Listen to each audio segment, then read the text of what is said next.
Hi,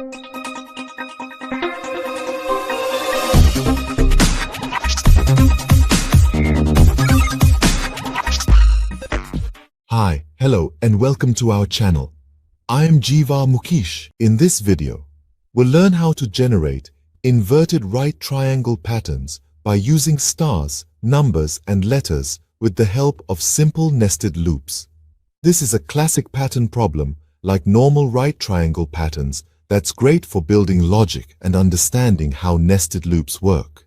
We will walk through the logic, break down the code line by line, and see the pattern printed clearly in the console by using the Java programming language. Before we dive into the video, don't forget to subscribe to our channel and click the bell icon to stay updated with more programming tutorials. To watch our previous tutorials, click the link in the description below. Let's dive right into today's topic. Before we dive into the problem, we want to know what kind of inverted right triangle patterns we can generate by using stars, numbers, and letters. Pattern 1. For row where I starts from n and ends to 1, star will be generated I times. Example, if the size is 5, row 1 have 5 stars, row 2 have 4 stars, until n to 1. Pattern 2. For row where I starts from n and ends to 1, number will be generated exactly I times. Example, if the size is 4, row 1, print number 4 in 4 times. Row 2, print number 3 in 3 times, until n to 1. Pattern 3. For row where I starts from n and ends to 1, print numbers from 1 up to I. Example, if the size is 5, row 1 print numbers from 1 to 5. Row 2 print numbers from 1 to 4, until n to 1. Pattern 4. For row where I starts from n and ends to 1, print sum of current row, I, and column, j. Example, if the size is 5, row 1 print numbers from 5 to 9. Row 2 print numbers from 4 to 7, until n to 1. Pattern 5. For row where I starts from n and ends to 1, print the numbers continuously. Example, if the size is 3, row 1 print numbers from 1 to 3. Row 2 print numbers 4, 5. Row 3 print number 6. Pattern 6. For row where I starts from n and ends to 1, letter will be generated exactly I times. Example, if the size is 5, row 1 print letter E in 5 times. Row 2 print letter D in 4 times, until n to A. Pattern 7. For row where I starts from n and ends to 1, print letters from 1 up to I. Example, if the size is 3, row 1 print letters from A to C. Row 2 print letters from AB, until n to A. Pattern 8. For row where I starts from n and ends to 1, print sum of current row, I, and column, j. Example, if the size is 3, row 1, print letters from C to E. Row 2 print letters from BC, until n to A. Pattern 9. For row where I starts from n and ends to 1, print the letters continuously. Example, if the size is 3, row 1 print letters from A to C. Row 2 print letters DE. Row 3 print letter F. Hope you guys gain a clear understanding of generating inverted right triangle patterns. Now, let's take the time for generating these patterns one by one by applying Java code.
That's all for today. I hope you guys understood today's topic well. If you have any queries or doubts, please mention them in the comments below, and I will be happy to help. If you like this video, please like, comment, and share it with your friends. Don't forget to subscribe to our channel and click the bell icon to stay updated with more programming tutorials. See you in the next video.